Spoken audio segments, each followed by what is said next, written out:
Okay. All right. So we're going to pick up where we left off, talking about Life of Joy Williams. So we talked about all of your work experiences. Let's talk about when you got into photography. Well, I wanted to back up and start with when Ben went to kindergarten. All right, go ahead.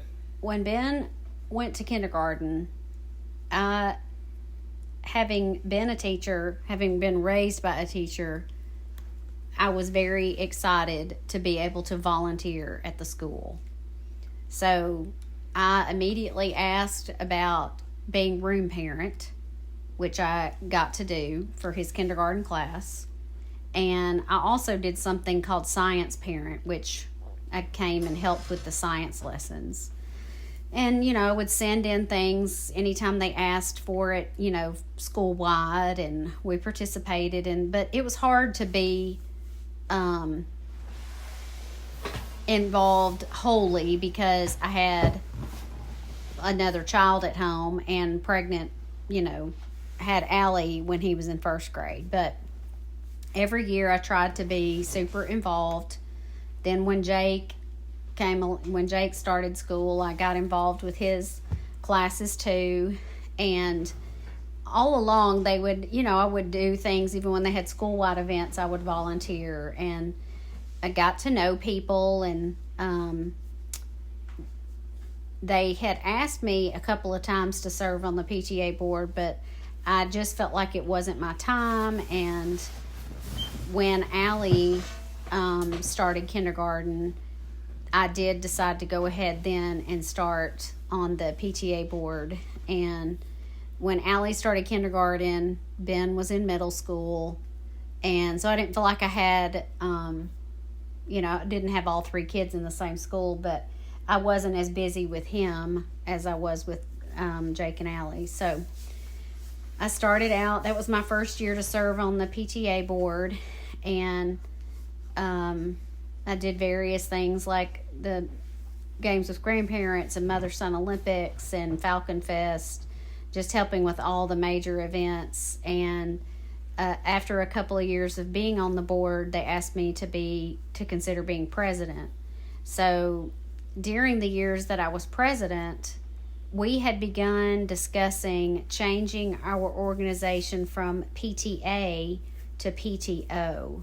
PTA meant that we had to give a portion of our membership funds to Tennessee and National PTA, and with a PTO, we were able to, there was no larger organization. We would get to keep our fundraising dollars, our membership dollars here in our district.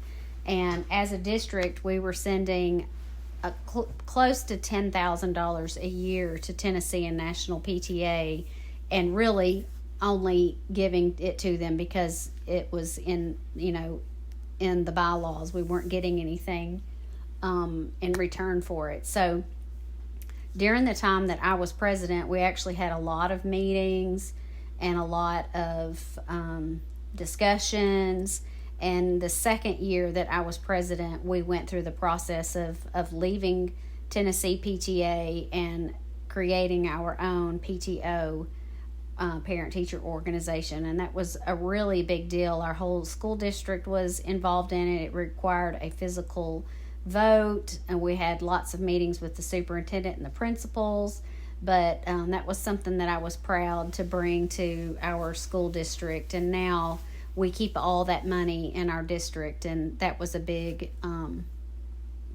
change for everybody. It didn't really change how we operated, but it changed how much money we were able to keep that our parents donate. So I think in doing that and just in volunteering and meeting people, I kind of made a name for myself as someone who could be trusted, someone who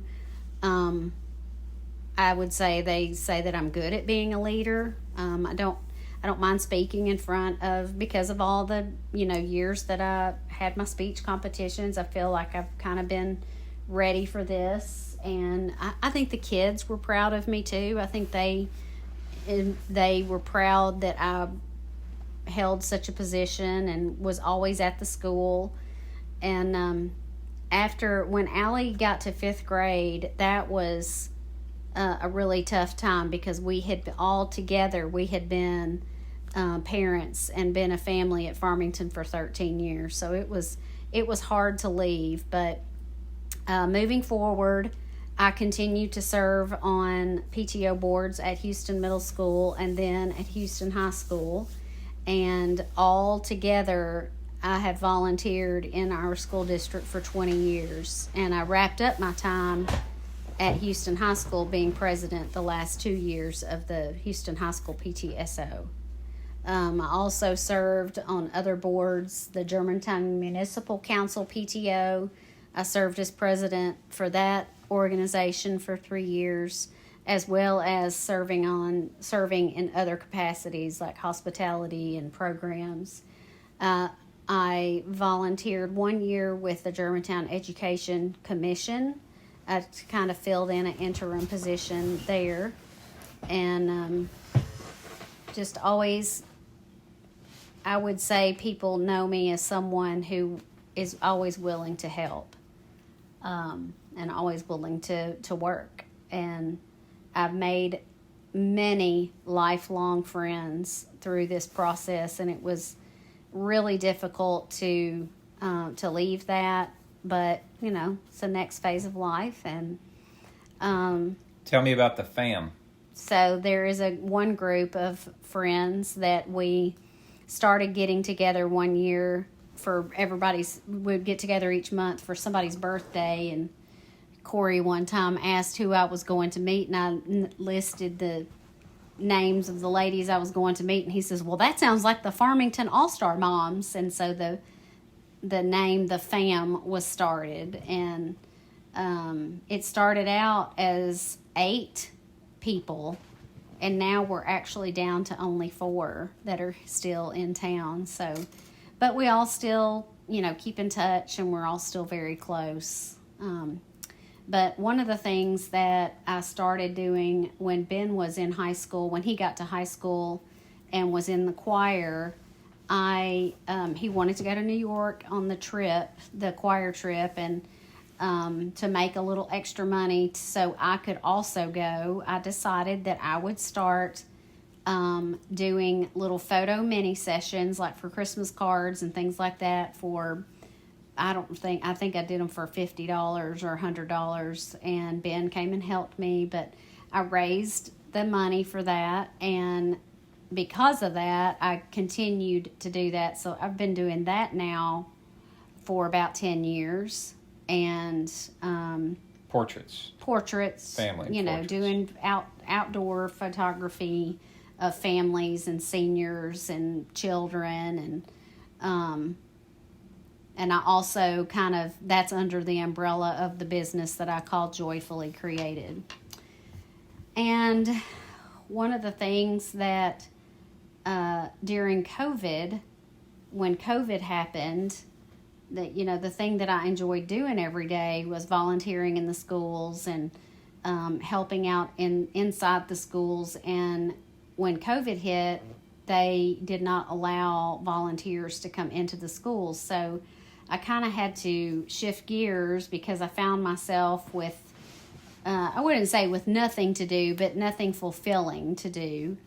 I certainly could have, done housework or, whatever, but I had, for many years, had really thought about becoming a real estate agent. And Corey had encouraged me to do it. Also, it's something that I always have enjoyed, looking at houses. And for some reason, it stuck with me. Every house that we ever looked at, I could remember it. And I could remember what we wanted to do to it. I remember, because we've always kind of done our own home decor and home repairs. So we have always kind of enjoyed being able to look at something and see how we could make it better. So during 2020, I took a class to get licensed as a real estate agent, and in August of 2021, So yeah, it was during 2021 that I took the class. In August of 2021, I became a licensed real estate agent, and I joined the brokerage Main Street Realtors in Collierville. And I have enjoyed that much more than I ever thought that I would. I thought, that it would take me a long time to figure it out. And there's been a lot to learn, but I'm thankful for the broker that I have. She's super helpful and patient and gracious, and I'm with a small brokerage. We only have about 5 or 6 agents in our office, and I did that because that makes my dues are small, and I get personal attention when I need it. So that's something that I'm currently doing. And How many houses you sold and oh, bought? I was trying to think. I don't know. I don't know. Maybe around 10? I'd have to really stop and think. Yeah. But I have, I'm really proud of the fact that I've been able to subsidize our savings with my earnings to pay for college. So, Right. So we renovated both bathrooms with one of your sales commission or commissions. sales. Mm-hmm.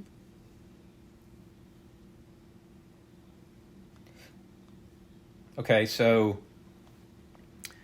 apart, I know you're going to say the kids, so I'm not going to let you say the kids, but other than the kids, what is your most proud accomplishment or the most proud thing that you've done?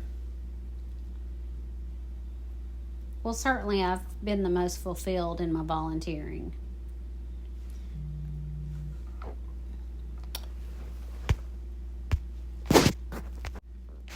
All right, you're most proud of your volunteer activity? And of course, my children. Right. One thing that we haven't talked about also was something I did for 12 years was teach Wednesday night Bible class. Right. I You taught did say that. when Jake was in 2nd grade. I decided that I really would like for us to be going regularly on Wednesday nights to Bible class.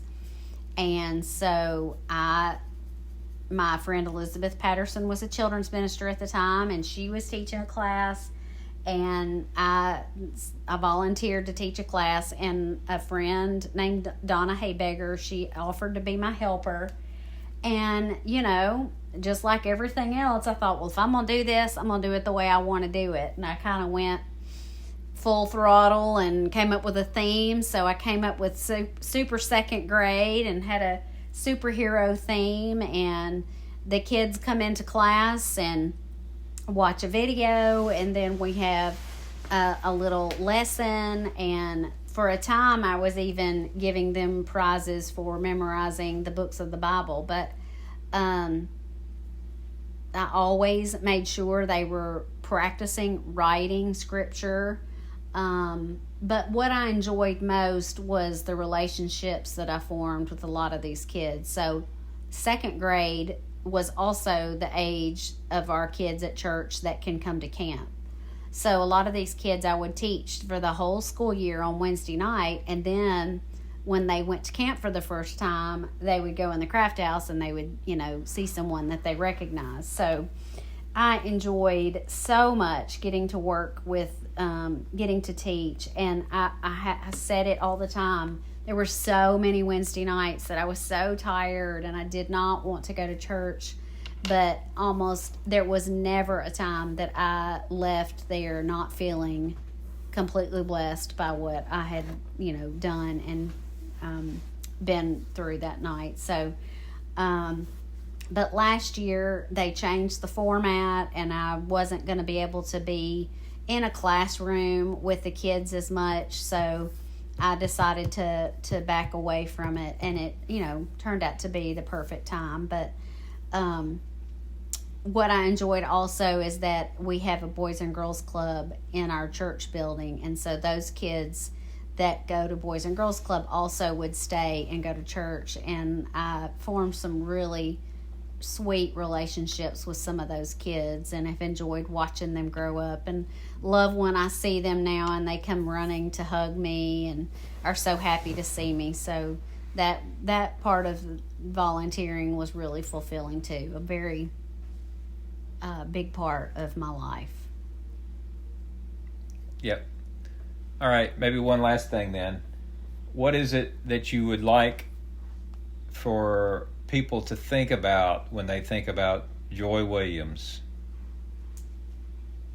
Well, I think I've always said, I hope when people hear my name that they think that I was helpful, that I did so in a, someone that they could count on if they ever needed anything, someone that was happy to see them, someone that they felt cared for by, and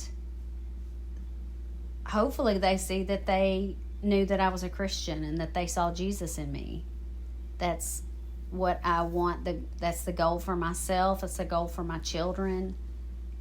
That should be the goal for my life, and because that's my ultimate goal is to be more like Jesus and to get to heaven one day. I think it's a good place to end it.